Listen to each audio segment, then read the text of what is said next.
Monday Again podcast. Today is May 22nd, correct? What's today? Thursday? Yes, Thursday. Yeah. Episode 12 here, obviously, at the Golden Vapor location. Big shout out. Today we don't have an actual snack because I bought the Pizza O snacks, which were fire, by the way, because I was starving, and then Vlad pulled up with the McDonald's. Not sponsored, but the McDonald's. So, fire. But right now I'm kind of taking a little pause on the golden drinks. So maybe when we're done, we'll see. So Vlad here with me this time.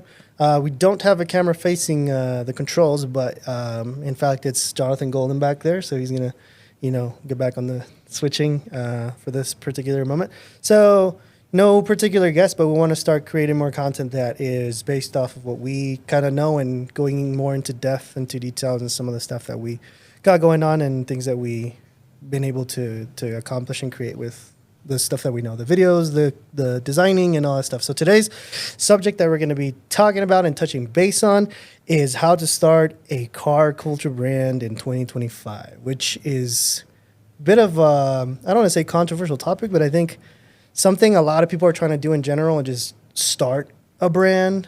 I've seen locally of Real Fit Fam, no shout out, but they've been posting a lot of people who create like a t-shirt, a brand. Most of them are like younger kids, which is cool. You're starting to try to do something.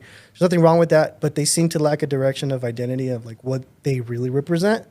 And I feel like that's probably something that isn't going to pay out in the long term because you need some kind of identity to back your t-shirts and stuff like that. So yeah, touching base, quick starting.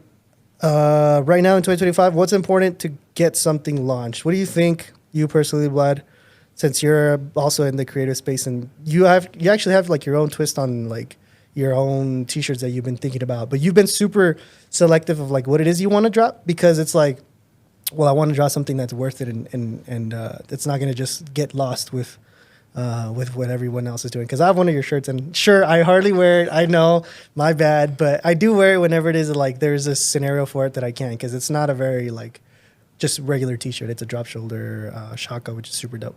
But what are some things that you think would be important to incorporate for starting a clothing brand today, other than like starting a niche? Because there's all AI and stuff. Like, what's your point of view on starting a car culture brand specifically in 2025? I think, I guess the best way that I could answer that would be, well, a lot of people will try to release shit just because they think it looks cool. But a lot of times they don't understand that a lot of your preference is just subjective because you like it. Right. And I'm going to just keep it a buck. I don't think looks of any clothing is 100% of what it comes down to, why people wear the clothes that you make. Right. It's like you said, like you have to have like a backing to it. And the way that I've always understood clothing and like a brand in general is that you have to have a lifestyle to it. Right. Because you're not really selling people clothes. Like, you're really selling them like a lifestyle that's associated to it. Mm-hmm. And for example, like your brand's pretty established because you are pretty good at making videos. You're a really good photographer. You do X and Y, you put on events, and then you have your booth and you sell your merch there. Right. And people really fuck with it because a lot of times you don't drop the same shit again. Mm-hmm. Limited drops are not like a whole reason why things are successful. It's successful because the limited drops come with the lifestyle that was going on at the time. Because I'm sure you had some shit going on that was like related to the teas you're doing. Right. For example, at the Tokyo Nights event that's going to happen pretty soon, which I hope we drop this soon enough. It'll be up on Monday. Yeah. The limited drop is going to be the shirt with the Toyota Supra that's modeled after DHE's Mark V Supra. Yeah. Yeah, and it's like that's the first thing you got to think about when you're thinking of like creating obviously an image and a brand. It's what are you delivering as, I guess, the aura from it. The biggest mistake that I see is people starting like dropping a t-shirt. Yeah, it's cool, but what does it mean? People don't care about wearing it if they don't really know what it means. And that's the deeper meaning into like convincing somebody to buy your shirt. That's the hardest. And I tell everybody, like when they're starting something and they want to make a shirt, like that's the hardest thing you can do is selling a t-shirt. Sure, you can put it as cheap as possible and your friends that like support you are going to buy it. but actually like having people outside of your friend group buy your t-shirt, it's been the hardest thing that I've ever like had to figure out. I only started doing t-shirts up until the point people started asking me for t-shirts. I never put out a t-shirt saying like I want people to wear my brand. No, it was like, hey man, you have any t-shirts? That's when I knew like it's time to start moving this around.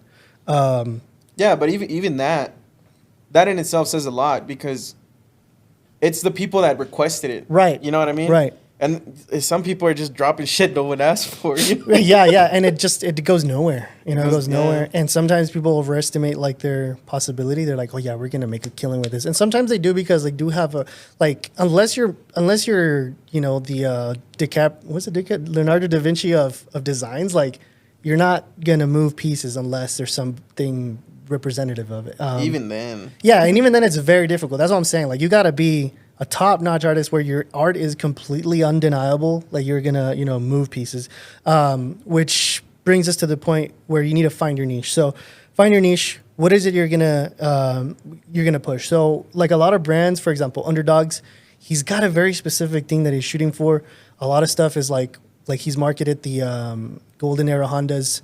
And like he said, that's not even like his main interest. You know, he's not really a big fan of the Hondas itself, but that's what moves the most. And like he's focused he's noticed that that's the thing he can focus on to create the most of like the brand. But you just gotta find it. You just gotta see whether you're gonna be off road, drift, detail culture.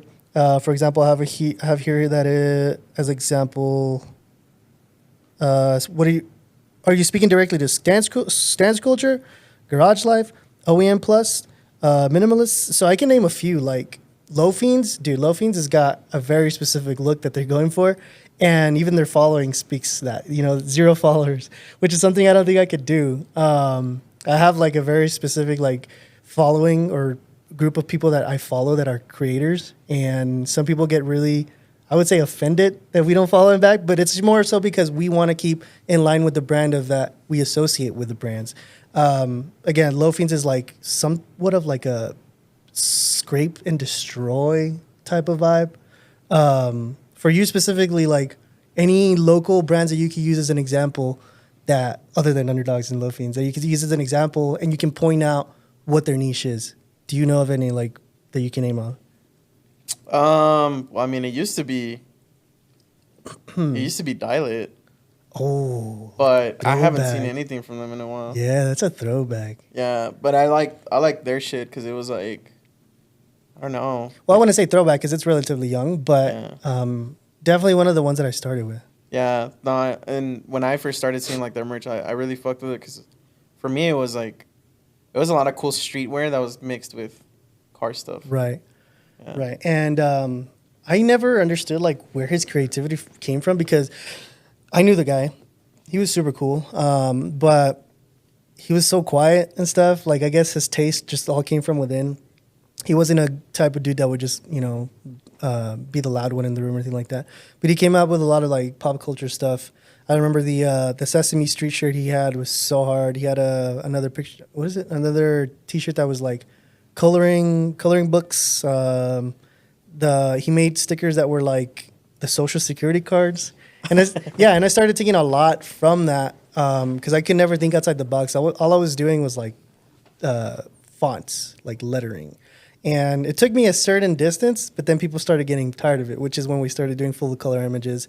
So if anybody has like the first DTG Mangekyu shirt, let me know because we have the Itachi shirt. I don't know if you ever, did you get a hold of that shirt? Yeah, I have one. You have one? Yeah. Yeah. Someone really likes that shirt. Yeah, that was our first ever like full color graphic T-shirt that we dropped, and that wasn't that long ago. We started in 2020, and then 2023 I think is when we first dropped the first color shirt. So just for people like to understand for reference, like it's a slow moving like snowball. It's not something that just comes down from the hills and turns into an avalanche. No, like. Even then, like larger brands, for example, Golden Vapor has their own T-shirts, right? And I rock the T-shirt every now and then. But typically the people that wear it will come in here and buy it. And that's because this is where they know where to find it. So with that being said, don't start selling until you know who you are selling to. I feel like that's probably the biggest misstep from some people when they're starting and trying to sell, because I think they immediately look into the profit of things. And I don't want to call anybody out, but that's definitely one of my biggest pet peeves. Is like, damn, you're already dropping a shirt and you've only started this page with 100 followers. Don't get me wrong, there's enough for everybody to eat, but how sustainable is it? Yeah, I think if you're a person that hasn't launched yet, I would say rethink your strategy. If your strategy right now is literally to just drop and then pitch it to like your friends, that's really not how it is. Because if you think because your friends have following and shit like that and they're going to put it on, people are going to wonder. I mean, it'll work a little bit, but in reality, you might not even be attracting the people you're trying to actually like resonate with. And Right. And in the end, it's not going to work out. I mean, there's bigger brands even outside of the car world that failed because of shit like that. Right. Like, They lost their identity. yeah, lost their identity. Like Echo's the biggest example. Yeah, not even Echo. More Or one of the. Yeah, Because they were like one of the first. Yeah, I don't think a lot of people remember the Echo. Oh, I mean, they do, but to be more relative or to bring it up more relative, a lot of people used to wear like V-Lone all the fucking time. Right. And ASAP Ferg was like an owner of that. And a lot of reasons why it was huge is because he was like a rapper. He put it in the rapper world and shit. And people really like, they started wearing it and they were like, oh yeah, I fuck with my V-Lone. People put it in their songs and shit. But in reality, you look at that shit now, it's like you wear V-Lone, you're fucking... You're a nerd. Yeah, you're a fucking weirdo for that. Or like Young and Reckless. Oh, yeah. And dude. The thing is, Young and Reckless was kind of like set to fail because it was just pushed like down your throat so massively. Now it's at like, Ross. It's like 5 shirts for $20. Yeah, it's a Ross find. And like, I wouldn't even call it a find. It's like a discount shirt at Ross. I seen one of your shirts at Ross. I was trying to say, yeah, right. That'd actually be kind of a flex. I'm just kidding. Is that Burlington? Yeah. So yeah, brand identity, one of the pillars, values, tone, and style. Definitely who it is that you're speaking to is the most important part. Like I said, Echo is a company who lost their identity. They sold and they became fully available to everybody. I posted a note yesterday where it was like, when you appeal to everyone, you appeal to no one. And surprisingly, there was a good number of likes on a note, which aren't very common. They were dislikes. Shut your ass. They were up. silent dislikes. Essentially. But it's true. Gundam will call you anything for that. But it's true because the number one thing that made Echo fail was its widespread availability everywhere. They were available in Macy's. They were available at JCPenney. It no longer was like a streetwear brand. And they were victims in their own success, essentially. So the owner sold, and now it's a Burlington brand. It's literally a Burlington brand. No shots called out to Adam, right? Adam the Shinobi, because he rocks a lot of Echo, but I guess he just does it for the culture. He rocks a lot of Fat Farm too. Yeah. Fat Farm is too old. I remember school, getting bro. that shit bootleg that Bronco. Like with the P the other direction. P backwards. So name, logo, and a mission. Obviously, like when we launched.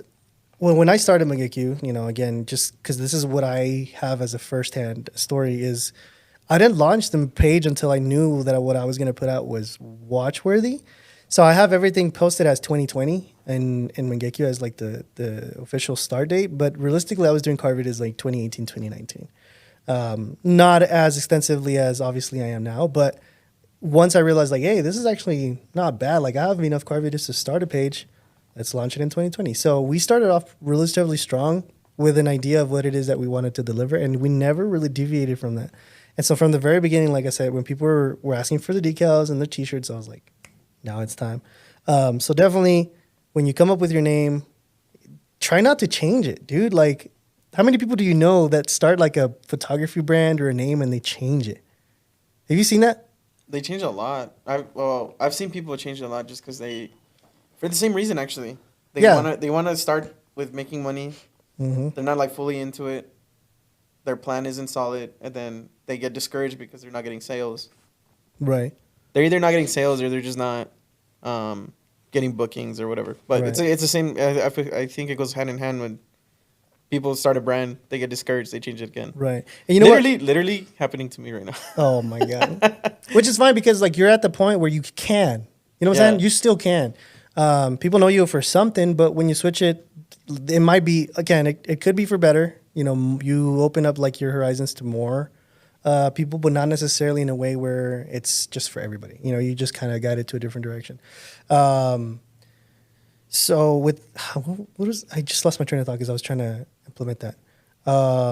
Yeah, actually, I was relatively close to changing from Mangekyu to something else because I wanted to stay away from the anime stuff. Because for the first part, I was doing the Sharingan as the profile picture. Like a lot of it, the intros were like the Marvel flip books with the pages and stuff, and I still have all that stuff. But instead, I actually consulted with the people who were interested, right? Like a few hundred people that were still into the stuff, and I was like, "Yo, should I change the name?" They're like, "No, bro. Like, I already have a shirt of you that says Mangekyou. Why would you change? You know?" So what I ended up doing, I just kind of stayed away from the anime stuff. Every now and then, I make a nod to it, but like we no longer associate it completely with Naruto, and that's one of the sources. Just because I was into Naruto like at the time, and now it's gone to the point where people ask me if it's Naruto related, which is dope because that was the plan, to stay away from the anime stuff, to stay away from any Naruto relation.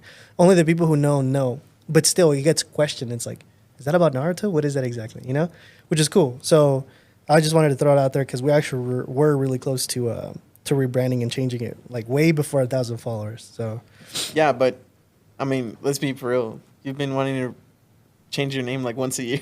yeah, I mean, not necessarily name, but just kind of like switch it from the whole Mangekyu and maybe just do MGKYO, which is why we have MGKYO. Just people already know what MGKYO is. Nah, that's still too different. Just kidding. So instead of Mangekyoumedia, I've been thinking about MGKYO.media. But cute. MGKYO.media. But I feel like people, when they see the name, it just, I don't know, it already it looks like a brand, like the name itself on Instagram. It's like such a long name, but it looks good, right? Well, I mean, for me, at least. The next point that we had here on the outline, it's start lean product ideas that actually sell. So obviously there's going to be your easy stuff that will always sell, you know, your decals, the license plate frames, the air fresheners. They're all low cost and high visibility. Super dope for branding. The only issue with that is that everybody else is doing it. You know, just because it's low cost for you doesn't mean that it's not low cost for everybody else. It obviously is. So how do you stand out? How do you make something different from everybody else when they're doing the same thing? So low key, it's just a matter of how good you are as an artist, you know, or who you're getting as an artist. Who's the guy behind the computer or behind the pencil designing that kind of stuff for you? Because I can honestly say there's only a few brands that I could actually commit to a license plate frame and some that I won't. Who?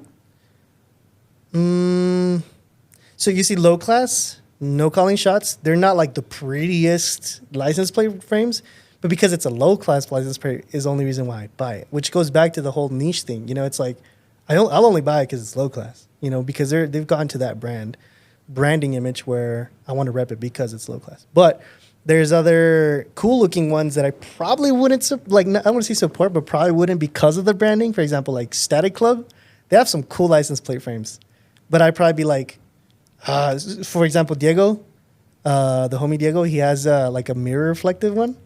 Oh, that's sick. Yeah, it's super dope, and everything is like, it looks like it's engraved in white. But I'm just not a big fan of Static Club. Yeah, but it's sick. Like I'm so close to actually like wanting to get that, but I don't have anything else Static Club. Number one, my car's not static. It's low, but it's not static. So that kind of alienates me a little bit too. You know what I'm saying? Wait, what? Static Club. Yeah, no, but I'm saying your car's not static? It's static. So the definition of static for people is like when it's on the ground and scraping and almost getting destroyed. That's the definition for most people when you say static. I thought that was considered stance. I don't know. No. So like even if it's like natural camber, because when you do go lower, you get natural camber mode. Right. Know. So people would consider my car, you're like, it's static because it doesn't air up, right? That's the word. But when people say like the style of the car is static is when it's like, oh shit, that shit is like on the ground. It doesn't move. Kind of like what Trapid would always like, you know, throw out there. Yeah. Like, oh, my car's static. Let's not give him a platform. Yeah. So that's that when people say like, oh, that's just static. When a car isn't even low enough, but it doesn't move or it's aired out, sure. Like, again, I just wouldn't call it static. It's like, oh shit. I get you. You know what I'm saying? That's kind of, I just don't want people to mix it up. But yeah, so for me specifically, I don't think I would buy a Static Club license plate just because it's dope. that I also feel alienated because my car's not in the level of like what a static club car would be.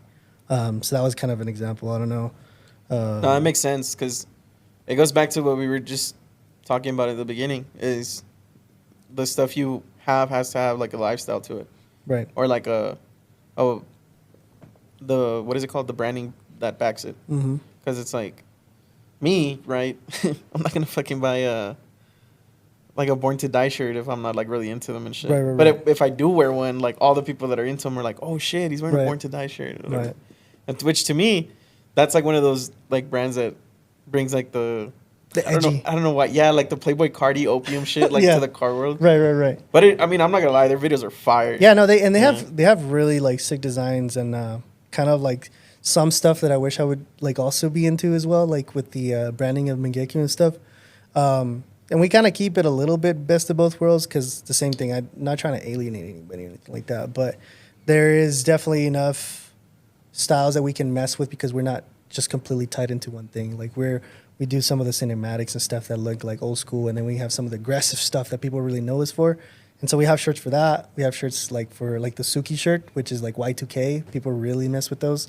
And yeah, so I think just creating something that isn't going to alienate somebody entirely is good, but also just keeping it in line is a good approach. For example, for you, what was your experience with like creating the Immortal shirts? Like for real, like, did you see yourself? What was your approach to that? Because like I know I bought your shit literally for the same thing. It's like I liked it, dude. Like I really fuck with that shirt. My only like what is it? Like my only, I don't say inconvenience, but I forgot what the word I'm looking for. But it's just the fit, you know. It was just, but I liked it. That's the only reason that I don't wear it as much. But Yeah. I liked it, not just because it was you, but subjectively speaking, I like the design. Yeah. The thing that inspired that shirt was actually Death Row Records. Because I saw a vintage tee with Death Row, and it was like the arch was huge as fuck. Right. And I was like, dude, what if I do that, but like on the back? Mm-hmm. And I kind of like flip it, where like the design is in the front instead of just the back. Right. But then the words are in the back instead of the design in the front. Does that make sense? Yeah. So that was like the thing, and I had this whole thing about streetwear. Like I really fucking like streetwear. So for me, it was like at the time, oversized drop shoulder tees were like the shit. Right. They still are, because Young LA, like that brand has the most insane fucking cult following in my opinion right now. Yeah. And a lot of their shit is oversized drop shoulder.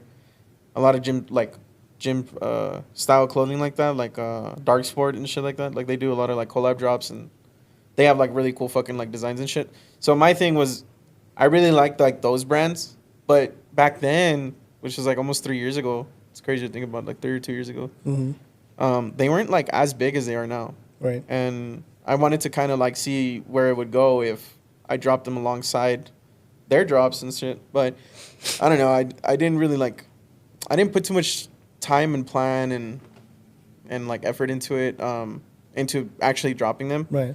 Because I got discouraged, you know? Because there really wasn't going to be a lifestyle that goes to the brand and shit. Like, in reality, like, I didn't really know who the fuck I was selling to. Yeah. Like, I wanted to just make it because my friend said that it was dope. And But you I can can't only, just, I can't always fucking make, like, my shit for you guys. Because, Right. you know, not all of you guys have the same likes.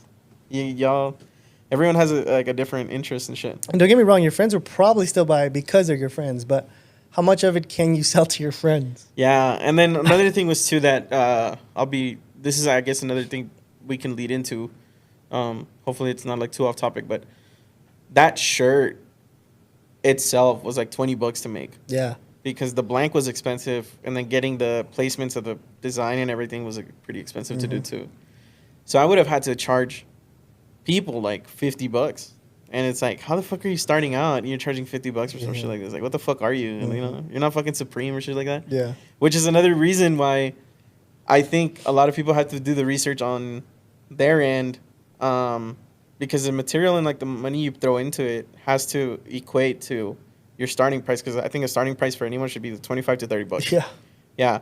And if your goal is to make a shitload of profit, you're not gonna get that if you're not doing the research to find out who the fuck you're selling to, if you're even gonna have a good release, and how much money you're actually like making on each shirt. Right. You know, because in reality, it's like I'm not gonna be making this shit, and I'm only making like $5. You know. Yeah. There's too much time and effort to just be getting like that little of a margin. Mm-hmm. And on top of that, my thing wasn't to make a lot of profit. My thing was to be able to fund the next drop. Mm-hmm. And sometimes, if I had to fund the next drop, it's like I really did have to price it like for 50 fucking bucks. You know what I mean? Because then it's like, in reality, that's like $10. Yeah, like if I do the math right, that's like $10 extra, like that I could put into the next drop. Because in reality, I have to break even, make the new shit, and break even again, and then the extra 10 of profit per shirt or whatever, that would have had to be the, like what I put into the next drop after. That overhead, quote unquote. Yeah, because you're not gonna account to like, you know, people don't account for like the mistakes and shit. Yeah. Because if you start manufacturing, if you're not doing it yourself, you lose a lot of like quality control and shit. Mm-hmm. So.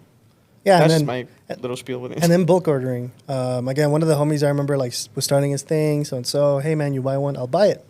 But I give him a warning. I was like, dude, like, I'm telling you, this is the hardest thing you can do is selling shirts. Like, don't shove it on people's throats. That's literally like when photographers hit you up and they're like, hey, you want to shoot? These are my prices. You know, I have such a vendetta about people who are like that. But it's the same thing. It's literally the same thing. Like, people just, they're inclined to like feel like, I don't want to say responsible or like they have to help you out. But at that point, bro, I kid you not, the amount of like t-shirts that I have from people that I don't wear because I just quote unquote wanted to support, I just feel bad sometimes because it's like I did it because I wanted to support you, not because I really like this design, you know. And that sounds crazy, but which is why I'm always not like the person to walk around with the vendors and like look at everything, because I also don't want to be the person who walks by and never buys when they're actually walking by, you know. Other than the fact that I don't have the opportunity all the time, but there's a handful like the few that I actually like. I know they're gonna have fire shit every time, and I'm gonna go and get it. You know, and I can name a few off the top of my head, but yeah, everybody knows who it is. I'm always wearing their shit, you know? Yeah. Some people have brought it up to me that for Tokyo Nights, the first thing they're fucking doing is like as soon as it's like available, they're just gonna fucking find you to buy the shirt. Jesus, that's crazy. Yeah, and it's not just like one or two people. It's been like 6. Wow, that's already 6 out of the 20. Yeah, and you know what? We're gonna go balls to the wall with it. It's gonna have a dope presentation. It's gonna have some extras in there. Like you're not gonna want to miss out. It's gonna be worth the money. It's gonna be worth. I don't want to call it an investment, but definitely like I wanted to hold its value, and that's the approach that I'm giving them. It's like I want you to buy something that you can say like, oh, this was worth this much. And if you hold on to it, even if your shirt gets old or whatever, you have everything else to hold on for it and account for it. Can I drop the surprise drop name for that day or no? What? Yeah. For mine? Yeah. What is it? Abe is doing a small miniature Labubu clothing for the. Dude, that would be sick. That actually would be fire. Got my gangster Labubu in here. Imagine that with a Mangekyou shirt, bro. Yeah, I was actually looking into like the tiny shirts, but they're not even popular anymore. The virality on those are dying down already. Nah, but that would be cool. That would be cool. Or like the ones the size of for the bigger ones. Oh nah. Or I guess that would be a kid size, right? Yeah. So I actually made like a kid size T-shirt for Springfest. And one of the prints that I had left, and I gave it away. I don't remember who it was, but yeah, support MILFs. Yeah. I gave it away. And people have asked me for kids shirts, but hear me out.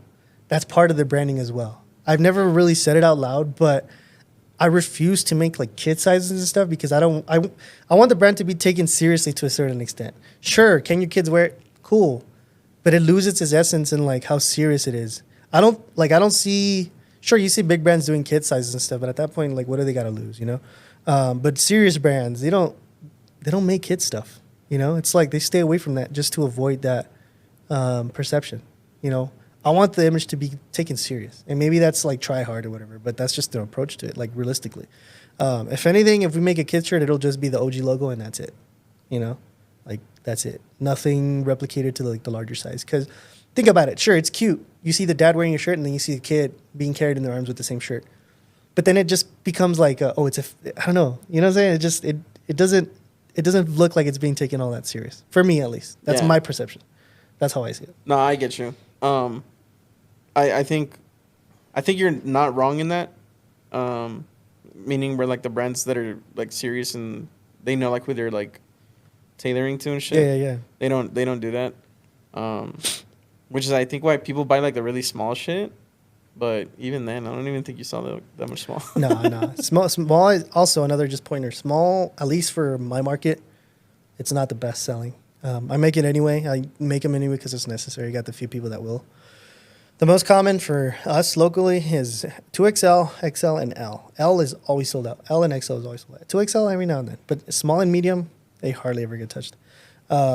We do get a lot of requests for larger sizes, but it just gets way more expensive. The margins aren't there. Like, I'm sorry, we can't. Like, yeah, sometimes the blank, to keep the consistency of like the shirt, it's like the blank sometimes doesn't even get made in that size. Not only that, the integrity of the design loses its essence. What I mean by that is because sometimes your printer needs to go out of their way to print a larger area than in comparison to the previous ones.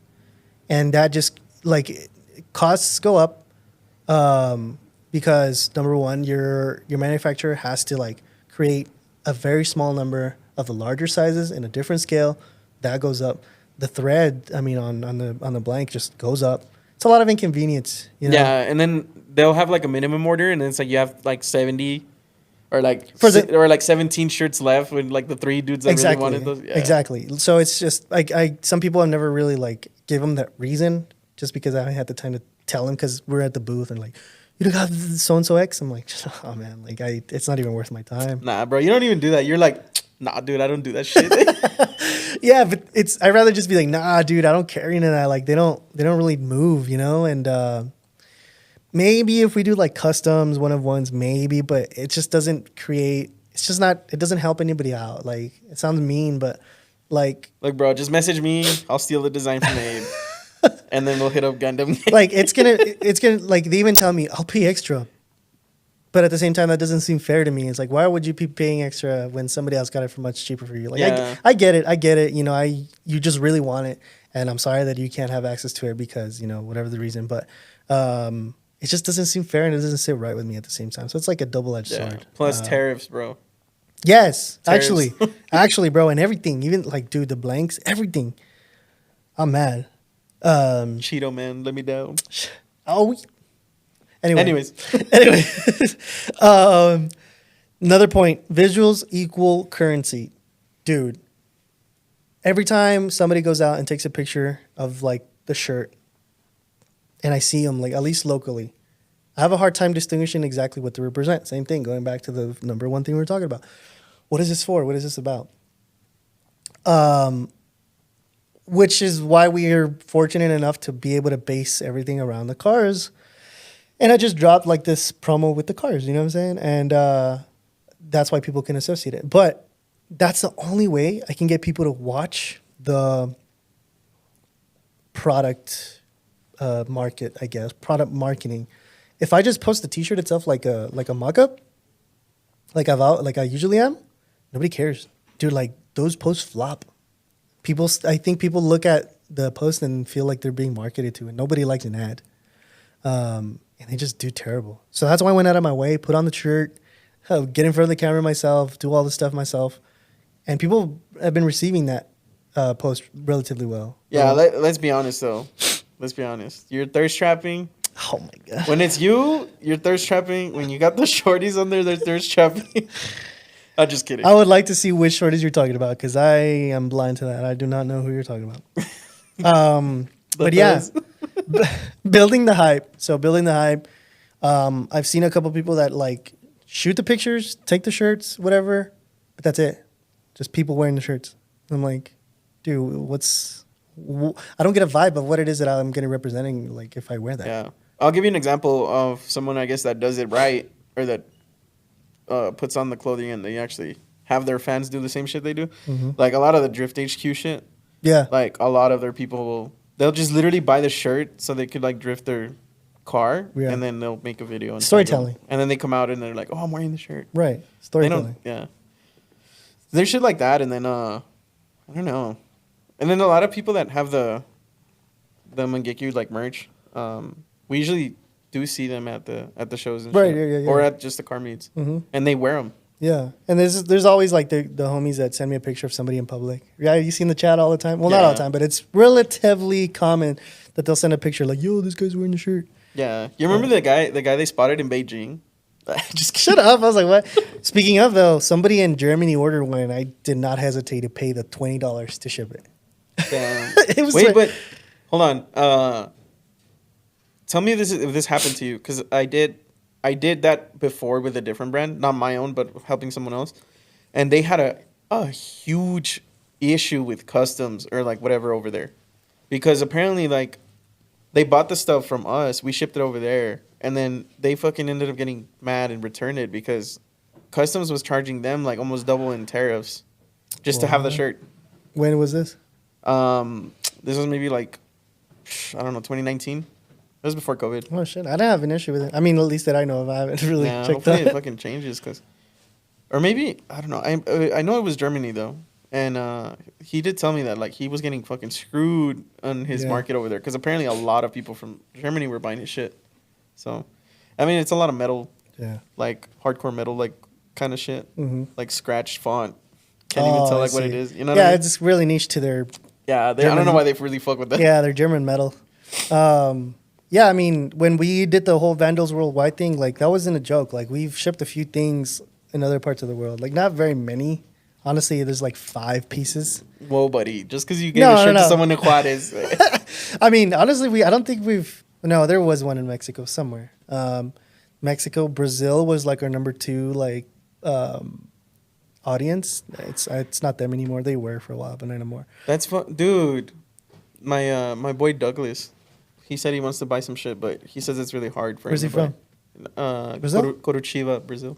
Nice. That's like the biggest like Volkswagen capital of South America. Like it's fucking crazy. Yeah, Brazil is pretty crazy with their. Honestly, well, no, that's Portugal, but it's because there's this picture called Honda's PT, and then all they do is Portugal. But I think a lot of our following comes from also like Brazil because of that, because we have some videos that we collabed with them. But yeah, like that's part of it. Like that's part of like the whole branding thing is they see something cool and it's cool enough to like buy it. It'd be cool to like expand further out. But yeah, that whole worldwide shit was not just like a bold claim. It's it's actually like there. But yeah, when it comes to the 2025 content strategies, storytelling is the go-to. Make sure you give people a reason to stay watching your ad, and don't make it feel like an ad.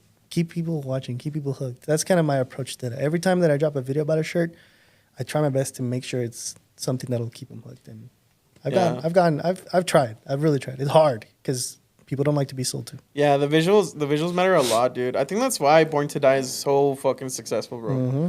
Because a lot of people see their shit and they're like, "Damn, this shit's fire." Yeah.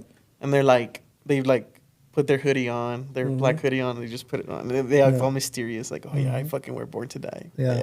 Yeah, and that shit's fucking popular over there in the East Coast. In the East Coast, yeah, dude. Ridiculous. Fuck, dude. I think the fact that they weren't at GAT made them even more popular because like everyone had a fucking banner. And they were asking like, That and I mean, Fear of Dying was there. They had like their shit there, but like it didn't fail that somebody would mention Fear of Dying and they're like, "Oh yeah, but I wish Born to Die was here." Yeah. Like it was fucking insane how many people wanted that shit to be there. Mm-hmm. I mean, I wanted them to be there. Yeah, me too. Like I was looking around. Yeah, there was a few other brands that I was looking around for, and I was kind of, Yeah. they're not here. Marketing in 2025, short form content is king. TikTok, Reels, YouTube Shorts should show lifestyle, not just product. Literally what I was just talking about. Yeah. I could give someone free sauce. I don't care. If you're a person that's starting a brand, this is how you should do it. Make like fucking 20 TikTok accounts. This is like no bullshit. Like 20 fucking TikTok accounts. Find as many people as you can to wear your shirt or talk about it. And then with those 20 accounts, just go and spam the likes and like tell them that you really fuck with the shirt. Right? That's like one way that you can do it to bring awareness to your shit. But make sure you pick the right people that's going to align with the brand that you're actually launching. That to me is going to create, not scarcity, but it's going to imitate demand. And then people are actually going to be like, oh shit, all these people are talking about it, you know? Mm-hmm. Yeah, that's free sauce for you guys. And I think that was, I don't want to say I had it easy because at the same time, like, we're pushing some pretty good content. I want to say like badass because I don't think we were really all that good when we first started. But I always say it. I say this and I say it again. We had a really good push, like, I don't say push start, but like kickstart to when we were doing stuff because Low Class was like super into what we were doing. Like I remember the first time they shared my video, I was like, oh fuck yeah, you know. And 915 Cars, when 915 Cars was popping, like they shared one of my videos, and I was like, oh fuck yeah, too, you know. And the reason why I bring that up is because again, my brother was involved in being homies with Dave, Diego, Jordan. All these fools had dope cars from like a few years back, and I just started shooting their videos. So from the very beginning, we already had we were shooting dope cars, you know. But that's not to say that was the only reason why our shit, started popping off. Like we were still putting out fire content for the time, and people started taking notice, and we stuck with that. Like we stuck with that. People liked it, and that's when the T-shirts and sticker demands came by. And I don't know if you remember, but and I'm gonna bring it back. Actually, I've really been considering bringing it back. The collection decal. So the OG logo is the Mangekyu in italics. It almost looks like the Golden Vapor font and the Supreme font, but it's in caps. And then on the bottom, it's got Japanese letters. People think that the Japanese just says Mangekyu, like translate it, but the Japanese says collection. So it's Mangekyu Collection. The brand is, honestly, we're supposed to be labeled as Mangekyu Collection everywhere we go because that's what the logo says, Mangekyu Collection. So the idea was that whenever we would shoot a car, we would brand it with the sticker and call it Mangekyou Collection. So each car was part of the collection, which was like unheard of at the time, I guess, locally. People were like, oh, that's crazy. They had decals, but nothing that would indicate that this car has been part of the collection. So there was like this whole thing about people at the time being like, hey, let me buy that decal. And I'm like, nah, dude, like that's only for cars that booked a shoot or cars that I instinctive or decided to have them come out and want to shoot. So it was what's that word I'm looking for? Like desirable or... It was very sought after? Yeah, it was very sought after. This is a specific word that I'm looking for. I know what it is in Spanish. Codiciado. Pero there was a demand for it. And I never, to this day, never sold that OG decal. And I want to bring it back. Like I want to bring it back because to a certain extent, I was also creating like a set of like a level of status for people. Unintentionally, because there was people who honestly not to like call shots at anybody, but there was some cars that were questionable, but they bought a book, like they booked a shoot, and they had the right to have the decal. So some people be like, what the fuck, the car? It's like, yeah, dude, he has a video. Like he paid for that. Like you have a badass car and you're not willing to spend $80 on a video when we started, you know? Yeah, I'm gonna spill the beans. This guy paid like $500 just to get a shoot. Just kidding. That was the most expensive sticker he ever bought. Just for the sticker? Yeah, no, I think... I'm just kidding. Nobody did that. No. There's been a few, like, I don't want to say high rollers, but, like, some people who were, like, willing to pay more, and then they just got the decal. Like, oh, fuck yeah. This is one of But Moise, for example, I selectively shot his car with a cardboard body kit, and we were kind of just messing around with the fact that was the sticker everybody wanted, and, like, that it was going to go on nowhere because we put it on the cardboard and then we just threw away the cardboard. Like, like it doesn't mean anything. It's not that serious. It just, like some people were really like, they were foaming at the mouth sometimes for wanting it. I'm like, dude, no, it's not for sale. Like you kind of, I don't want to say you earn it, but it's very selective. Or for that matter, like, I guess like a prop or a plus, a novelty. Yeah, it's more of a novelty and a plus to the shoot, to the fact that you got to shoot. But yeah, that was part of the branding. And I'm not gonna say I was the first one to come up with it, that I didn't get it from anywhere. I actually got that from Go Harder Media. I forget where they're from. I think they're from somewhere in Europe, maybe Ukraine, somewhere over there. But I saw one of their videos. I don't think it's even live anymore. They took it down, and I would go back to it every now and then. But the reason I'm bringing this up is because that's kind of the reason why I started wanting to do the car videos like full time, or at least want to do it the way they were doing it. It's a blue Sylvia S15, and they have like a Suicide Boys remix on it. Dude, the style of that video, the angles, the colors. Oh, I know this video. It just screams Mangekyou. Like literally, if I put a Mangekyou logo on it in the beginning, you would not even know it wasn't like a Mangekyou. Well, if it's not live anymore, just find it. It's not. I think somebody else re-uploaded it. Somebody else re-uploaded it. Dude. Steal it and put Mangekyou in the front. No, and actually do the Monday Again intro. Oh, yeah, I'll do that actually. We're going to put the video for the Sylvia S15 on that for the intro for this episode. So if you saw it in the beginning, that's what that was. And what they do is that they put a decal on the back, and it says Go Harder Media. And dude, that shit blew my mind away. Like, this video is old already. This is like a 2019 video. And I was like, I'm gonna do that. And that's when we started like, okay, we're gonna start branding the cars. And people started sending me pictures of like, yo, that's your brand, right? That's your decal, right? And dude, this was like 100 followers. This wasn't even like anything big. The decal stopped around, I want to say like 5,000 followers. After that, if you only see like a car like stupid old that isn't even in the car scene anymore, that probably has it, and it's like falling apart and shit. But they've held up. And then I realized people started doing the similar thing. But I think people forgot that the essence of it was not that it was just a Mangekyu decal; it was a collection decal, and you don't see those anywhere. So I'm about to bring those back. So I'm gonna bring those back. Anybody who had a shoot from this point back, from May 22nd, 2025 and back, if you paid for a shoot, hit me up. I'll get you a collection decal and just bring that back. Hopefully people can remember what that was about. Yeah. Yeah, you owe me a sticker, actually. You have never booked. That's actually crazy. I just can't talk about what we shot. This guy. Short form content. No, but hey, wait. I have a question about the banners. Which ones? The new ones. Okay. Just kidding, not the new ones. I don't even know if they're new. Like the one Javi has. The graffiti ones? Yeah. What about them? Is that something that's available to like everybody? That's everybody. Oh, okay. So the reason why I kind of went for that route is because there's something about the banners. Is it horizontal? Yes, horizontal banners that it gives people a vibe of it being like a clique. You know, I don't know if you noticed, but like when people have a horizontal banner, people feel like they're part of a group of friends or a group of people, which, sure, I get it. That's literally the point of a banner, to feel included and feel part of a group. But when you see it, you start thinking of the people who have the exact same one on their cars, and you're like, oh, I know that guy that has one, which is another thing. One of the homies, Suelo, Oscar, he had a lowered banner. He took it off, and he's like, it's because so-and-so had it. That's why I took it off. And that just proves my point. Because like, oh, that other guy has it. I don't really like him. I'm going to take it off. You know? Yeah, speaking of, I heard recently from, the grapevine that if you have a Mangekyu banner, that you're a fucking dick rider. Dude, that was funny.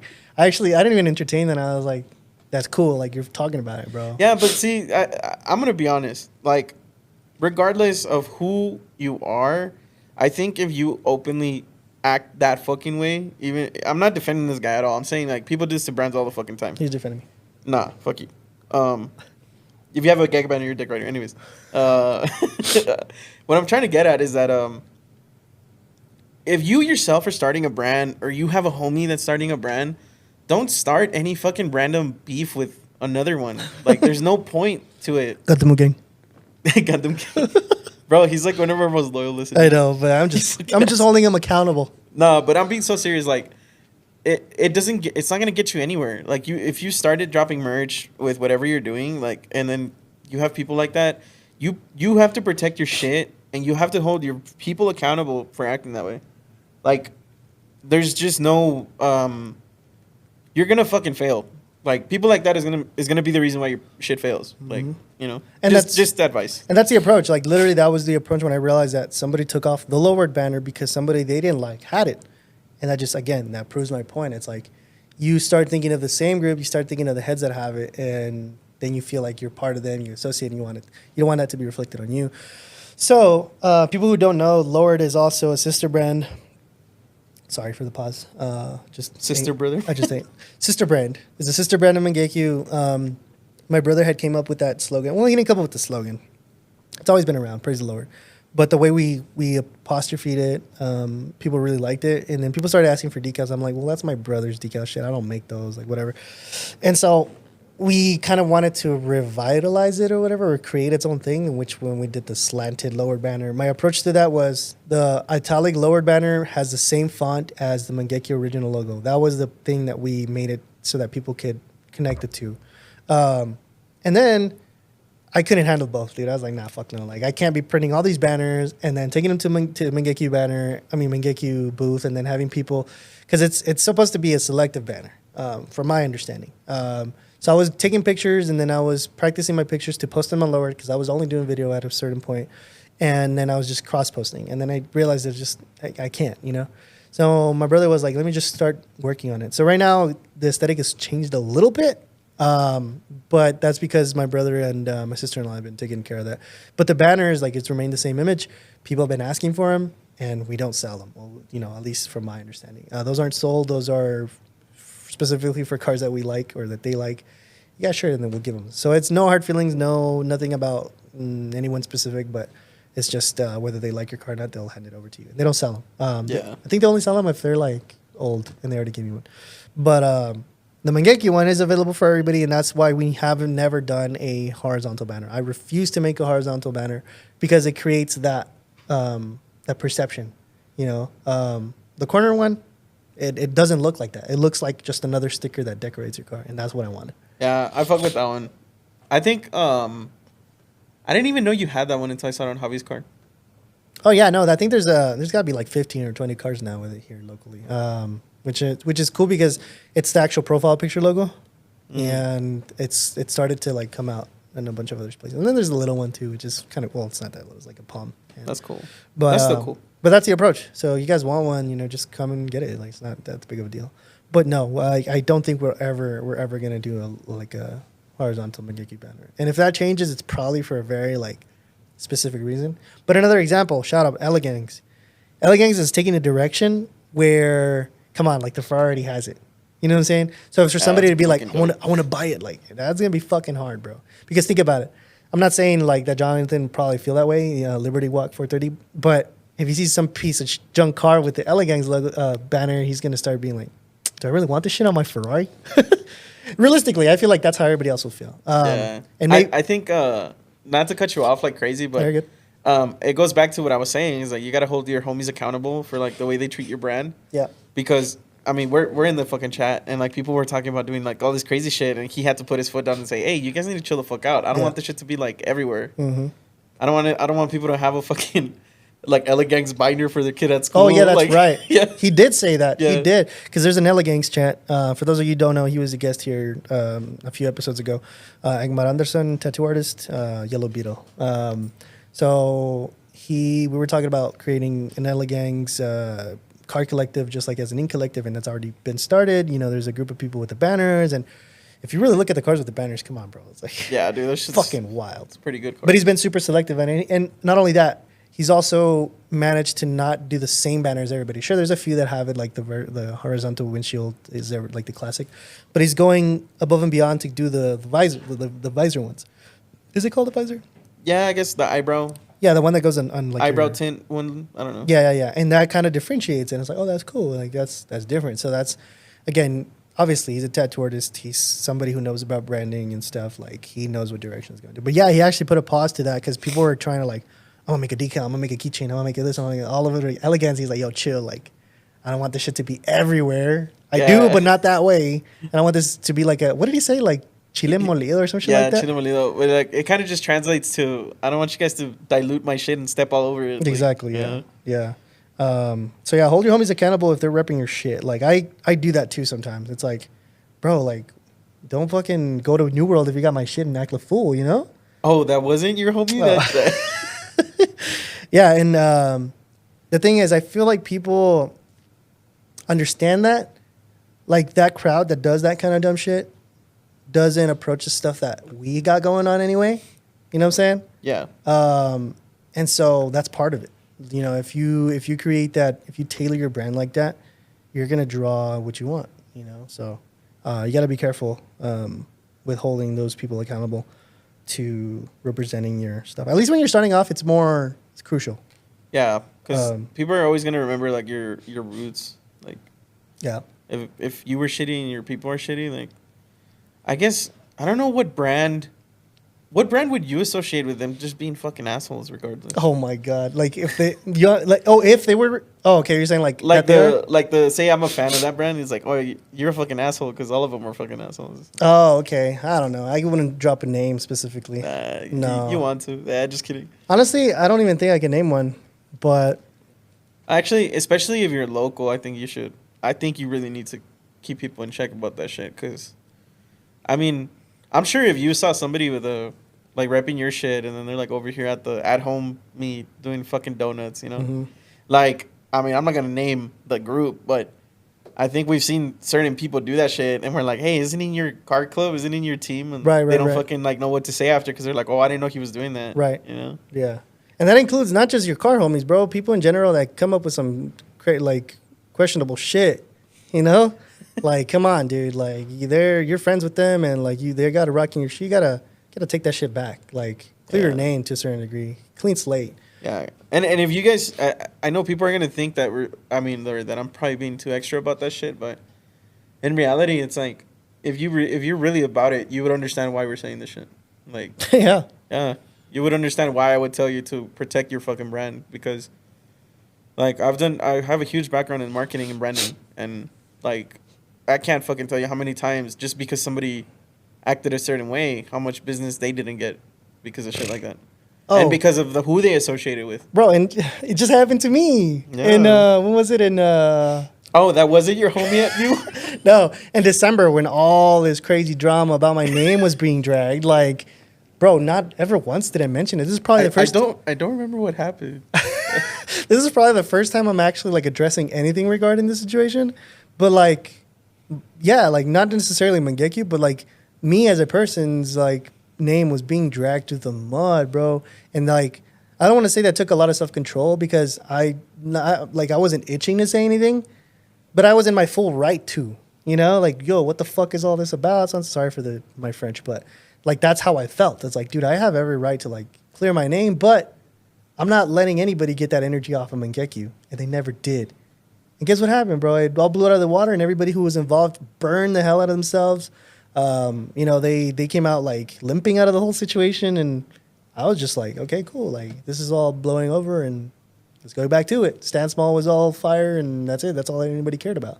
But because we didn't give it any attention. Imagine if we addressed it, bro. Imagine we started going toe-to-toe with people who were like name dropping and stuff. Like, sure, could we recover? Yeah, but it would have tarnished something, and I refuse to let that happen. Yeah. You know. So some people have the platform, and because they have it, they think that, oh, well, I have it, I'm going to use it. And sometimes that's not really the best thing to do. Look what happened to Duolingo with their AIs and stuff. Oh my God, that shit was crazy, dude. Like they started going AI, and bro, the people that were like diehard like supporters turned.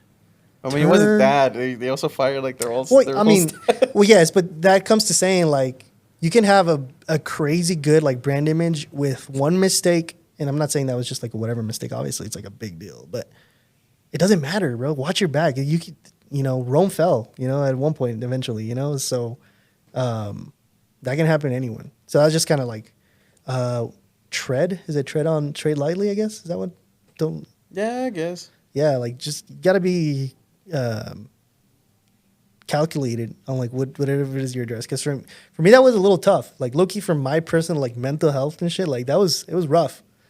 My friends, that's all they were hearing about me all the time when I was like talking to them and stuff. But it was so crazy. He left the city. He went to New York. And, like, I was in my arc, in my redemption arc of like finding myself.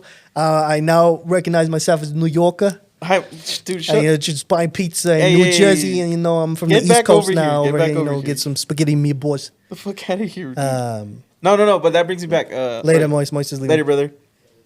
No. All right, let's get back to it. So careful, tread lightly. Be careful with the stuff that you address. Like again, that was my. I think for me, that was my test, like to see how well PR trained I was to a certain extent, because I had the full power in my hands to just flame the whole thing, screenshots, messages, this, that, like, but it was all silent, you know?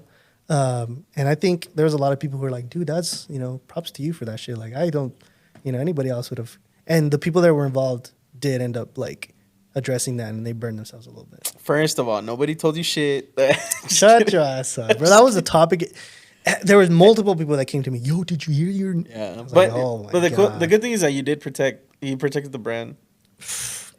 And even if you didn't, I know like 20 cars with banners that are dick riders that would protect you. Yeah, and I honestly though, I do feel like there would have been a big like chunk of people that have been like, nah, fuck that fool, bro. Like he's a fool, like for saying all that shit, you know? Yeah. And I guess that's a good thing to add on to there, because you could have a lot of like loyal people, and I say quote unquote, but it's like when somebody, I guess, would make rumors about you, your brand is associated with you. Yeah, yeah. Yeah, so then you lose out on the people who would actually support you, you know? Yeah. And I mean, that's just part of it. Like, just careful, tread lightly. And you have a platform, just be careful how you use it, you know? This was kind of a little bit backtracked, but it was a be local first, global later. You know how I was saying, like the whole worldwide thing. But yeah, start tapping into your local scene, host a small meet, vend at a show, sponsor a car or a team. I feel like the cleanest approach to do that is probably sponsoring. I know Mia's Arc does that. I know she'll like throw a sticker on someone's car for like a free shoot or some kind of discount. I'm not entirely sure, so I forget that wrong. But I know she posts sometimes about sponsors and stuff, which is cool. That's similar to what we were doing, and I feel like y'all could, you know, benefit from that little bit of sauce. Meats, however, right now, at least in El Paso locally, everyone's throwing a meat. It's super saturated. That's another topic that I'm going to talk to you about for from the questions from the Instagram users, because we have Instagram users who threw some responses and some questions that we did. But yes, hosting a meet can be something, but you got to think outside the box. Switch it up. How are you going to do different? At least for El Paso, that's one thing that I can suggest. What are you tired of seeing from new brands? What am I tired? Car brands. What I'm tired of seeing from new car brands is sometimes their, I guess I'm not gonna say their designs, but like their placements are kind of weird sometimes. Like in the art? Yeah, like for example, sometimes I could see a shirt, and I could feel like it would have benefited so much more with just having like, for example, their name in the front, and then the design in the back. Yeah. Sometimes it just doesn't. I feel like certain things just don't go in the front. Mm-hmm. That's just me. Yeah. And yeah, like I feel like that needs to kind of pause a little bit, like the designs in the back. I kind of have a feeling that's, I might be wrong, but that's steering back into the direction and putting the designs in the front. I think that front design, back design is getting a little dated. That was the thing about like 2021.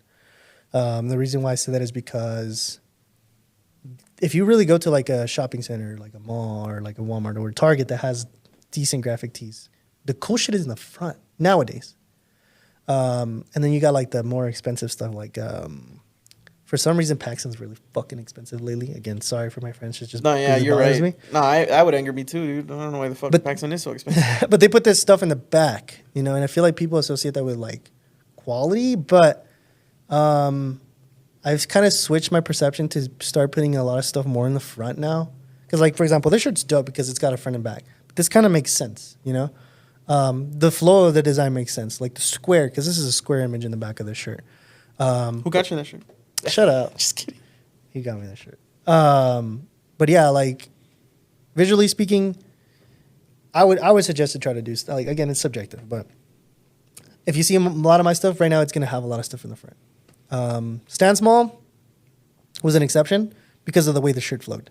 I don't know if I throw a picture in there somewhere, but again, it's very subjective. But I would say start strong and start like do something that's going to catch people's attention from the front. So yeah, definitely designs is my biggest pet peeve from some of the brands that I've seen. Like I said, damn, some of y'all need to go and check out some like Dialed stuff from back in the day. Like, it was very, I don't want to say different, but it had its own little sauce to it. And it just made sense. Yeah, and I guess to add to mine, sometimes I feel like they overdo it. Mm-hmm. They overdo the design. Yeah. Where, like, if you were to get it vinyl or, like, DTF printed or whatever, like, where the vinyl comes in just the design, you iron it on or whatever, I know that shit's going to crack, like, in 2 days. Yeah. Because it's so intricate. So I think a lot of times, I'm not saying to keep it super simple, but just don't overdo it. Right. There's a lot of shit that you could have just do without. Yeah. Speaking of your low class hat, like it's just an inverted logo and it's clean. Yeah. I mean, the hat isn't all that simple if we're really being honest, but I want the blue one. It's a simple. I'm trying to get someone to buy me the blue one from San Antonio because he's gonna have them over there. We could go. Oh, we could go. We didn't go to Ellis Fest after all. This guy. Anyway, bringing up bullshit. Shut up. But yeah, like our most requested T-shirt back in the day was the front logo one, and that was my approach, like the supreme approach to it. Like the classic sticker one. Mm-hmm. Oh, nice. And you know it's funny, like I only own like 2 Mangekyu shirts. The Dare shirt and the Halloween shirt with the Scream Ghostface one. I just really like that shirt. That's probably the only shirt that I actually wear. That one's sick. Didn't somebody spot it at a show recently? Slabs was in Utah. Oh. And I think his significant other, I don't know, girlfriend, wife, sister, I don't know. But she was wearing it, and that's cool. No, he just found someone. Yeah, right. No. Just in case. There wasn't that many of that one, actually, that were ordered. But that was cool. Scrape Fest was dope. You know, Born to Die was like the co-host of that. So I was pretty legit. Test, learn, and repeat. Your first logo drop probably won't be perfect, and that's okay. Again, this doesn't necessarily mean don't do it. Obviously, you just want to get pointed in the right direction. Again, we're not like multimillionaire sellers in a brand, but people ask me all the time, like, damn, dude, people are all wearing your shit, huh? And it's like, yeah. And the way that I approach it is like, again, I don't really wear my shit a lot because I want other people to wear it. I don't want to be the person that reps my own thing. This is my philosophy, and I say it every time somebody asks. You don't go to a Blink-182 show and then you don't see Blink-182 wearing their own T-shirt. You know what I'm saying? At least that I know of. Like, it's weird going to a show and the band wearing their own merch. It's different from wrestlers, and the reason I bring wrestlers up is because wrestlers wear their shit, but because they are their image. When you go to their show and you see their shirt, like, I want to be like him and I want to wear his shirt. That's what sells. Their image is literally their money. But for the bands usually wear other bands' merch, if you notice. I was recently at a Hal Mulligan show, and then one of the opener bands had a Title Fight sweater. And that shit was dope. And they also gave shout-outs to, like, because they were saying, like, their story about how they were younger and they would listen to them. Yeah. And they're like, and I can't believe we're, like, sometimes touring with them and shit. Right. That shit was And so, sure, like, there's specific bands that make that their image. Like, they all wear the same shirt, but that's because that's their branding. That's a different story. But that's been my philosophy. Like, I don't go to a concert and see the band wearing the shirt. So same thing. Like, I don't want to be out there wearing my shirt. Not that there's anything dorky or anything like that. I just feel weird. I feel like, I'm trying too hard to let people know that this is my thing. It's like, oh, look, I made the shirt. This is my shirt. You know? And it feels like that. Even though I'm not doing that, it feels like that. And it's cool to know, like, sorry, I don't remember everyone's faces or names, but it's cool to see somebody out there. I'm like, I don't remember that guy's name. I don't remember his face, but he's got a shirt on, and that's dope, you know? So that's my approach. Like, if I start seeing people that I don't know with the shirts and stuff, like, my day is made, you know? I'm super happy with that. Have you done collab t-shirts? We were supposed to do one with Podium like 2 years ago, and the design is still there. It's in limbo. There's going to be a red shirt with an anime girl in it, but that was kind of around the time I was trying to put a pause in the anime stuff. Honestly, no. Any actual collabs? What do you recommend someone to do? To collab or not really? Yes, but not necessarily in merch. I would say, like, if you're going to do like a meet or whatever, get together. I feel like that's probably the best approach in doing meets. Just like Static Shit hit us up in Albuquerque, you know, shout out. He hit us up to try to do something here. Like, yeah, sure. Like, we'll pull in some people. Taffy was the one who's like moving all the pieces, and we basically just borrowed our, I don't want to say platform, but the logo to like put on the flyer and be part of it and co-host. So I think that's the direction to go. Collabs and T-shirts might come across as leechy to the people you're asking, especially when you're starting, unless you go with somebody who's like the similar level or similar height of like your status. But then I feel like at that point you're really not. I don't think people are going to care too much. Yeah. I feel like people who support that one and people who support that one aren't going to support it at all, because it's like, well, I don't care about them. Yeah, and it's okay if people don't want to collab with you. Oh yeah. Like, I could fucking throw my brand up and I'd want to collab with Abe, and I know for a fact he'd probably say no, because he's gonna be like, nah, dude, your shit doesn't like align with my shit. But to be honest though, I haven't seen. I mean, technically we have. For example, Prodigy with that Super shirt that they had for Super Lab Battle. That shit's fire, bro. That was our design. That was fire. So technically it's a collab, but our logo is not anywhere in there. But you could see the style. You know, you could see the Mangekyou style all over it. And it apparently it did well, you know? Yeah. Dude, I actually, The guy that we met at GAT, Chino Lee, apparently he's he's gonna order some shirts from dude, you. like 50, not from me. So he ordered, I think, like 15 shirts of his design, because we're just doing like designs for y'all. Like if y'all want a car design that looks like a bootleg shirt from like the 90s and stuff, we can get that done for you. And we were just selling the design, literally like an NFT almost, you know? He designed the design, like we sell the design and you keep it, that's yours. And then you can do whatever you want with it. So some people were putting it in the back of their shirts when they were supposed to be in the front, but just saying. Some people were using it for their designs. Some people drop like actual merch from them. Like, dude, that's all you. You know what I'm saying? Like, fuck it, you pay your design, that's you. And I sent him the shirts, and he was really happy with it. And with the design, he started asking people like, "Yo, who wants a shirt?" Dude, he's got like 50 orders. He's making like 4 times the amount he paid me to make the design. 4 That's or 5 crazy. times. Yeah, like that's insane. Yeah, but then again, I don't know the story. I just know he has a shop, like a boba shop or something. So Does he? I don't know. I know he has like a good Shout amount out of support. Chino. Shout out Chino. Yeah, dude. Since we met him, he's been hella supportive of both of us. Hella. Everything like we post, like, yo, this is cool, or like a little fire emoji, or like, hey, where can I, Yeah, super cool guy, bro. So hopefully we see you out there, and God, if we go, hopefully. I think we're gonna go. Yeah, I think, dude, and everybody in our circle is kind of really talking about it, because we even cited that like in them. We're like, dude, you gotta fucking go, like that shit's fire. And everybody's kind of trying to make plans now. Egmont is like, I'm gonna go regardless. Like if those fools don't go, I'm gonna go. Yeah, I might just fly to Nashville and rent a car, bro. Yeah. I think that's what. I think that's what I'm gonna do. Yeah, bro. no, I'm down. Test and repeat. We were in stay active in feedback loops, polls, QAs, and discords. Oh my god, when we started the Discord, that thing was fire. Like it was so many people on there, and then I'd let it die. That's on me. That's entirely on me. We'll start trying to get people back on there, but I'm occasionally on there. People join, we chit chat and stuff and whatever. But keep that ball rolling. Like I think that was just our biggest mistake, that we stopped the ball from rolling. Went into a little depressive state, and didn't do anything. Nah, but I would say to that, just build a community. Like focus on building a community. Mm-hmm. Doesn't have to be Discord, but it is easier to do it on Discord in my opinion. Yeah. Or like a channel on Instagram.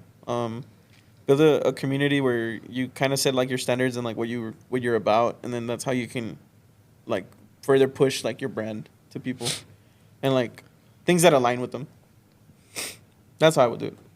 Yeah. No, and you gotta let the brand, like the people, grow with you to a certain extent. Like what I mean by that, there's I think the perfect example is Lord Forester, Ryan with his Forester.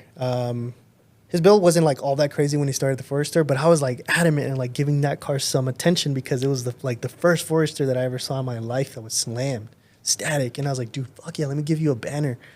And he kept building that car and getting crazier and crazier and crazier. And like he was growing with us. He changes that to lowered Forester, and like there's a few people that have the lowered at.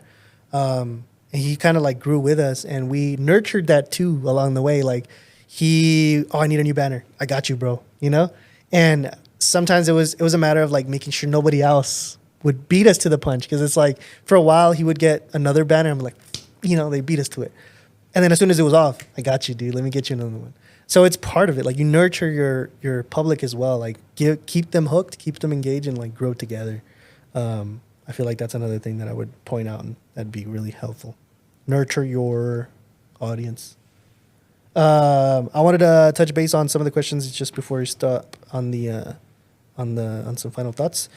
So one of the poll questions that I put on the Instagram stories was drop your favorite car culture brand, and I guess we can like discuss them a little bit. So somebody said Thrash Mob. What the hell happened to Thrash Mob? So you remember Thrash Mob? Anything they were posting? Yeah, I haven't seen anything lately. Well, no, I think I've seen when they go places, but I think it's just because I think they might try to stay low for a bit. I don't know. I have no idea. Juan, if you're watching, bro, where the fuck you at, bro? So that was kind of also around the time we were having some like flourish. Like we were really like popping out of there, and that's when we got connection with Dylan and Thrash Mob. It was kind of like a trinity at one point. And the creative was cool. We made some videos, made some drift stuff, and I kind of started steering a different direction. I was like, okay, I want to start doing something else. And it was cool, like hanging out. They're still homies. They're still cool. But they stick around more like in their own circle now. And yeah, y'all need to pop out and do some other stuff. Like I don't want to say step your game up, but like focus on the content, man. Like get back on it. If you know, it's like I'm actually hoping y'all come He's up with mad, something bro. eventually. Yeah. They like like I would have loved to have grown together at the same pace, you know, but obviously Yeah. it's it's different moving. Battle Gang, somebody said Battle Gang, pretty big brand, I would say. Yeah. I think they were trying to get some work done with some of the fisheye work we had out here, but never came to fruition. Yeah, Bojenga. 7-Eleven, for real. Big supporters of the car scene, actually. Dude, their fucking Japan collab is so fire. I 7-Eleven. fucking slept on it, dude. We need to bring that back, the 7-Eleven meet. Yeah. Yeah. Because remember when it first happened in 2021, they We don't even have like one here, though. no, it happened here. They made it public to like don't kick anyone out. Like Oh. with Dial It, we had one with Dial It, and they made a public statement in social media like don't kick anyone out. Yeah, but there's no 7-Elevens, right? Here? Here, yeah, there's. Where? Yeah. There was one. The one where we had to meet was at. No, I'm saying now. Like now. Oh. They're all DKs, no? Oh, that's true. They all There's no turn such into thing as DKs. 7-Eleven here anymore. Wow, I didn't even know that. But supposedly, from people who distribute drinks, like that I like know, they were saying that that they're gonna be making a comeback because I think they bought another brand from someone. 7-Eleven. Wow, I've been living under a rock from gas stations like that. Bro, the biggest one was like next to your house. No, that wasn't a 7-Eleven. Yes, it was. Wow. That's why it's a DK now. Speaking of, that's how great their branding is. You know what I'm saying? Like, This guy, I bro. never forgot about it. Oh shit. Born to Die and with Status. Born to Die again. There's actually been quite some banners out here from Born to Die, plenty. More Yeah. specifically, any Suicide Boys fanboy and Playboy Cardi fanboy is gonna know. Dude, I wouldn't be surprised if they ever do a G59 collab, bro. yeah, That's how big I think that brand is. yeah, eventually. Yeah. Ivan has a banner. A few other Kai actually has a banner. I love their aesthetic, dude. When you go to their profile feed, that black and white, I'm kind of trying to replicate that to a certain extent, you know. But yeah, dude, I love going to their stuff, and even if it's not black and white, it's just so like contrasted and dark and. That's super cool because they did that shit with the VHS. Yeah. And like Yeah. I have that shit, but we never had anything to shoot with it, Mm-hmm. or I don't think we ever tried. We can come up with something. I'll revive the VHS, bro. Yeah, I've been questioning like where that's at. Candy Beat, that's crazy. That's a throwback. Is it Candy Beat? Is that how you say it? I have no Beat? idea. Candy Beat. Yeah, they literally said if you know, you know. One of the OG like car brands, all up there with like Suwu and Illist and stuff. That's around the same era. That's probably why I don't know. Yeah, another Born to Die. Somebody's like Mangekyoumedia himself. You know. Somebody say Moon Eyes. If nobody said Moon Eyes, that's gonna be crazy. AUG Motorsport, shout out Alonso. He has his own thing. Oh, that's right. But he's shouting himself out, so I don't count. Hey, but is he a driver or something? Is he behind the wheel? I don't even know exactly. Is he on the track? I don't think he does. I don't know. Maybe. I don't know. I'll ask. Clutch, Christian brand. I think I'm not sure. Sorry if I'm wrong. I think they're from Colorado. I don't know, but Clutch, Christian brand, super dope. Cool approach. I think they are. Cool approach from that. Born to Die, another one. Gandamu Gang shouted himself twice here. He shouted. Yes, that's funny. City of Demons, not familiar with it, but I'll look that into that. Sorry, look into that. City of Demons. Murda, we know Murda. Yeah. Don't really know him or them, but we know of them. There was some kind of discussion to try to get some other stuff like shot and do some content for it, but it never came to fruition as well. So they have a big presence out there as well. They're pretty known in the East Coast. Akmar shouted himself too. Ella Gangs. We just already spoke about Ella Gangs. Anarchy, Club Cure, and With Status. Damn, I hadn't heard of With Status for a while. With Status like VIP in it. I think so. I think so. Somebody said Mangekyu. Clutch again. Sounds cool. Yeah, some names that kind of ring a bell, some that don't, and some that are completely obvious, and some that are like kiss ass. Sorry. What makes you, another question was, what makes you want to rep a car culture brand? For you, I'm going to ask you, what makes you want to like support a brand? Well, I have a Mangekyu banner in my car. Just kidding. I was like, shut your ass up. I'm just kidding. No, I think for me, it's just I guess it's what comes to it. Like, the vendors at GAT, like all of them were really fucking cool. They were really fucking dope. Right. We bought a couple of shit. Like we bought the Errors. Mm-hmm. He got the one with the Honda. I got it for him because he likes Honda. And then me, I bought the one with the chaser because I've always wanted to buy a chaser. Like I want to get a chaser, and that's what I liked about their shit is that it was simple, like just simple shit, like at a car being at a gas station, you know. Right. And that's like, I guess for me it's like simplicity. For me it's simplicity, knowing that the brand is like chill, Right. like, and that it's not super like overly done. And I think Battle Gang, the first thing I think about people who wear that shit is like, oh dude, their shit must be like negative cambered as fuck, bro. Right. You know? And it's part of like the association. Yeah, and I see somebody wearing Born to Die, I'm like, all right, this guy probably got some fucking chrome heart fucking bracelet on, and Yeah. he's got the black zip-up hoodie probably. And I've heard, like I said, I've heard people are like, I'm not gonna buy that because I'm not even low or whatever stuff. Not necessarily Battle Gang, but just in general. Like I said, going back to the Static Club stuff.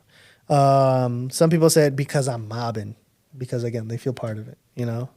Somebody said exclusivity. Sure, I could see that. Another thing, I don't want to say the brand name, but there was a brand here that was like, it had a cool banner, had a cool logo and stuff, and then people were like having it, you know, in their cars and stuff, and they're like, oh, cool, this is cool, and then all of a sudden you started seeing random cars with it, like completely random cars, and they're like, oh, never mind, I'm gonna take mine off, you know, and that's part of it. It's like I don't want to be. It doesn't feel exclusive anymore. It doesn't feel like something that I can feel part of. It now it feels like everybody's got it. Yeah. I think a little too much of that can hurt you, but I think a lot of it as well is, you know, gonna hurt you as well. You let everybody have it, and you know you appeal to everyone. You appeal to no one. Yeah. There's one brand we didn't hear about, but I've been paying attention to them since we saw them at GAD because they had a huge fucking booth, bro. Is this brand called Car Drugs? It's very similar. It's a very similar to like I guess Supreme. They have a box logo. It's like Car Drugs. Mm-hmm. But what's really crazy about them is that they focus not just on the shirts, bro. Like apparently, like they sell mouse pads, and they just had a drop that I didn't fucking pay attention to, but the mouse pads are so fucking clean, bro. It's like drift themed and shit. And Oh, nice. yeah, bro. And then they have this duffel bag with like this little ghost character. I was like, bro, that shit's so fucking dope. But the thing is that it's so expensive. But the thing is that a brand establishes themselves a certain way, and I want to do more research on them because I want to see like what they're more about. But yeah, no, dude, like they have drops and their shit fucking sells out. Yeah. Yeah. Yeah, and that's where I wish we'd be at. Which is why we're creating some kind of exclusive like stuff now with the whole Tokyo Nights limited edition drops. Again, not to like blow myself up a little bit, but you're not gonna regret that like purchase. It's gonna be so clean. Like the stuff that you're gonna get for that value is gonna be dope. It's gonna be worth your money 100%. Which reminds me, like when we went to GAT, the first place that I wanted to go to like its vendor was Overdue.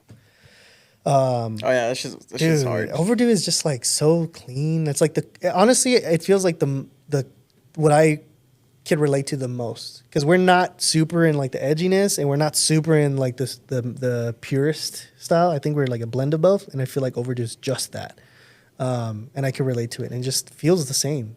I thought what was cool is that like they had like really big stickers, like really cool like slaps For the event. And you would buy them and then, or you would buy like whatever from them and they'd be like, hey, you know what, dude? Go ahead and take like 4 stickers. Fuck it. Like, I think it was like for every $5 you get like a sticker or something. Yeah, like that. I thought that was cool as fuck. Yeah, it's fire. And then they have like the decals were like the stickers were exclusive for that day, like the day of the show. Which I mean, a lot of people do that for their events. That you know they'll have something exclusive, but it creates that desire like, oh, it's only this day that they're gonna have it, so I'm gonna get it. Exclusivity. Somebody said depends what genre of the car scene they represent and if the designs are fire. That's valid. You know, I think we just touched base on that. Somebody said biggest thing for me is if the people are cool and it makes me want to help and support. Yeah. I feel like I've also gotten some alienation from people who think I'm an asshole. You are an asshole. I think I'm about to say that. Anyway, I've never said that about you. Shut your ass up. Yeah, I've heard like some people kind of it's like come back around to me like, oh, I don't like that guy or whatever, and I was like, okay, you don't really know me, but you know, and if you think that way, you know, props to you, I guess. Yeah, but yeah, that's part of it for sure. Sometimes I'm not really a big fan of what you have designed, but I fuck with the energy, and I'll try to support any way I can. If I wear the stuff as often, maybe not. We'll see. But a big chunk of it sometimes does come from who's actually doing that.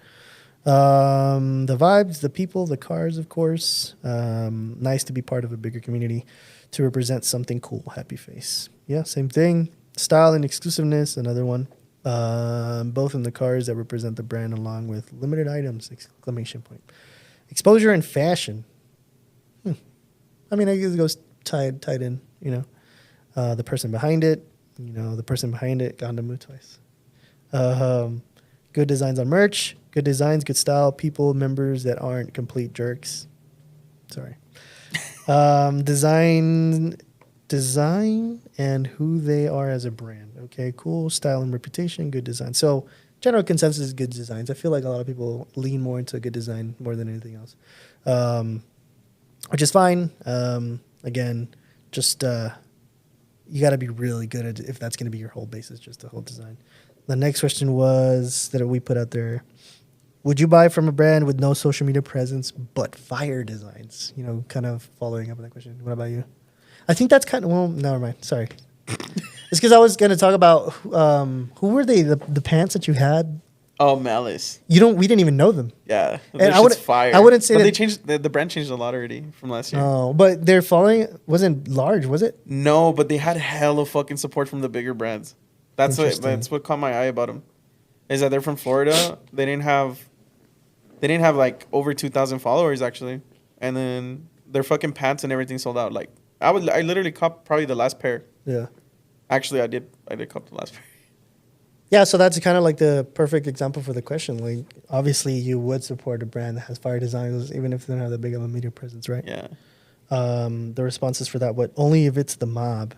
It's kind of tribal, but The mob. yeah, hell yeah. Everybody said hell yeah. Depends on what connections they have and who exactly is repping them. Same thing, back touching base on who it is that we were talking about, like who you associate with does affect your perception. Yeah, actually, a lot of people were buying that brand Errors because Fear of Dying is actually like part. Cool with them. That's like their sister brand. Right.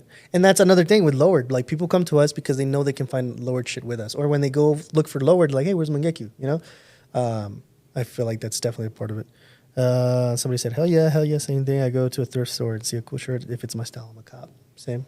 I do question sometimes, like, what is this from? And then I look it up, what if I'm wearing something like, controversial? Fire design for sure. Yes. Fuck it. If it looks good, it looks good. Cool. Yes. Most definitely. Depends if it's local. That's a cool one. Depends if it's local. So I guess that's someone who only supports local? I assume so. That's cool. Like, I guess at low class, if there was brands that came up from out of town, then that's when it would, I guess, apply. Maybe. That's actually a really interesting one, because the only reason why technically we bought from people at Gap was because it was at Gap. Obviously not gonna be local, but I got it because those brands are non-existent here. Right. That's super sick. And another thing, like Street Fuel LA, they have some coolest shit like that they host out there in California. They have some fire stuff, and like they're not really local, but like that's one of the few brands that I've actually gone out of my way to try to get something.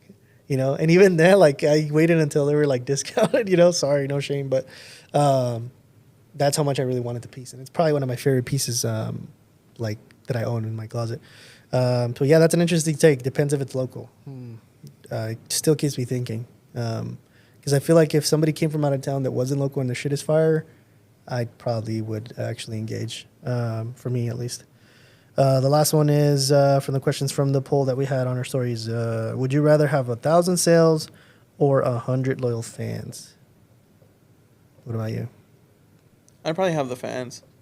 Yeah, that was actually pretty self-explanatory. I think people were on the same page. They're like, this guy was speaking in all caps, dude. Like, all of his responses were in caps. Like, why are you yelling at us? He said, the mob got one true fan right here. 100 true fans. They'll pass along the voice to thousands. That's fair. Wait, is he referring to Thrash Mob? I don't know. Maybe. Or is it the mob an actual brand? I don't know. But he's right, talking about, or maybe just generalizing of like the group. Okay. 100 true fans. They'll pass the word to thousands. Yeah, I would believe so. True fans always show hella support. If you're really in it for the love of cars and not exploiting people, 100 fans all the time. True fans always keep it alive. True fans. 100 true fans. Everybody's on the same page about fans. I feel like that was the least divisive one. Sure, I'm not gonna sit here and say that I wouldn't like to have an extra 1,000 sales, but yeah, I feel like a push from 100 people that would share consistently. I don't think we have 100 people that share consistently, but there is more than a couple hundred that see our stuff and engage. As far as like spreading the word for our engagement, I would say high, but I don't think I can say 100 people for sure that are always like share story. I can hand count a few. But yeah, I think if we could have 100 that I could for sure say are always engaged and always sharing, I'd probably pick the same. Someone asked me if we were gonna make podcast merch. Actually, I was thinking about some stickers to start. yeah, I was like probably not a shirt, but maybe like a sticker. Yeah, that was my first like divergence. I was like, no, I don't think I want to do t-shirts right from the get-go. Okay, outline here. It's not about being the biggest. It's about being the most consistent. Yeah, I can honestly say that if I failed in one particular like design, it's because it was probably a little too experimental. Some of the stuff that sat in the discount bin for a while and they weren't consistent. Maybe the quality or it wasn't on brand and people couldn't associate with it. If you know anybody, any examples of anybody who's been consistent, who do you think you could use as an example? Consistent locally? Or anybody you can think of. It doesn't have to be like a here in El Paso. Well, the motherfuckers that are always giving away cars. Oh yeah. They always have merch to fucking sell. Yeah, but I mean they're giving away a car. You're gonna buy that shit whether it's ass or not. Like yeah, no, just fucking with you. I think the brand that I think is the most consistent that I've seen is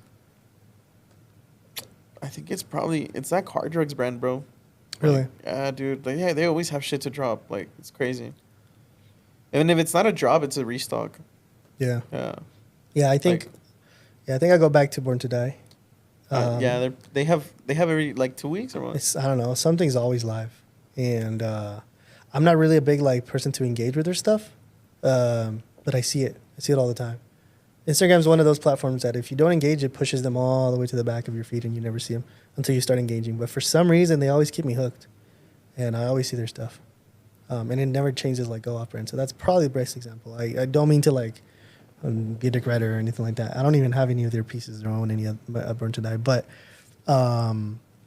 yeah, they're probably the best example I could use to keep something consistent. Follow them for a week, see what they're doing, or at least where to the point where you can see like their posts for a few weeks or months or whatever until you see like, oh damn, this is the same almost all the time, which is not necessarily like the best thing to always look the same, but when you go to their feed, it's just all uniform. And that's what I'm trying to tailor lately. It's like keep a consistent feed because I hate the way my feed has been looking lately. It's a bunch of colors and it's pissing me off. This guy. Yeah. If you check out the feed, there's a bit of like a tonal shift, which I'm really happy about. Yeah. I was going to say, I'm actually going to try and have a surprise for Saturday for the listeners. Like, I'm personally going to try and have a surprise. What do you mean? For the people that listen to the podcast. For Saturday? Yeah. Not this Saturday. For Tokyo Nights. Oh yeah, it's in a week and a half. Yeah. Sorry. If your brand makes you feel seen in the car community, you win. Huh, that's a bold statement from our outline. Yeah, I would say so. Because, because when there's been places that I travel to sell and we don't sell, man, it's the worst feeling. It's very, you lose a lot of, I get discouraged. Confidence? Yeah. Oh, for sure. And then it makes me not want to go back. Sounds crazy. It makes me not want to try, and which is saddening to a certain extent. As you're like, oh, you don't really want to try, but it just feels like it's not worth the time. So yeah, like if you don't, as soon as you don't feel seen, man, it sucks when you realize people aren't really buying your shit, dude. Oh my god. Yeah, so you do win. As egotistical as that sounds, yeah, you do win when you feel seen. And I think that goes with everything. But when you're going out of your way to travel and try to sell and you don't, it's a reality check, dude. For us, it really was. So yeah, that's how I feel about it. 2025 isn't about selling T-shirts. It's about creating a flag people want to fly. Yeah, same thing. It's all aligned. It's all aligned. That's what we've been saying. Yeah, I don't think it could be elaborated any more further than that. Sorry, I was just kind of trying to see if I can get your 2 cents on any of those close statements, but it's, yeah. So other than that, we can conclude on the fact that this weekend, no, what is it? Next weekend, we're going to be, is it this weekend? Oh, yeah, because it's already going to be posted on Monday. Technically, you guys are watching this on Monday because for us, it's next weekend. For you guys, it's going to be this weekend. Tokyo Nights on May 31st. Golden Vapor 3 over here on Montana, the furthest location out in Montana, headed, what is it, east, west? What is it? Heading towards Red Sands. Yeah. In front of AC Auto Panels. I forgot the address. I'm sorry. I'll put that in there somewhere. Vendors, night market, like I put in the flyer, monthly. Instead of monthly, I'll move my typos. I'm aware of that. Don't call me, but I get it. So monthly night market, car gathering. We're going to have some vendors out here. Apparently, there's a group of anime enthusiasts that want to, cosplay enthusiasts that want to rep and wear some anime stuff. So cosplays. So there's that. So come out, enjoy some cool activity with the vendors and, purchasing some of their stuff. It's not just going to be car related stuff. It's going to be a little bit of everything. We're trying to get the most that we can from that. And your limited exclusive piece tees 20 out of 20 from DHE's Mark V Super is going to be available. Again, you can't miss out. Please don't miss out. I promise it's going to be worth your money. And you can find us here on the 31st. And then the month after that, we'll keep you updated with whatever's going on. But anything you want to add? Anything you got going on? Yeah, it's just been brought to my attention that if you have a gag banner on your car. Oh, my God. Just kidding. Monday again. Let's cut it. Monday again.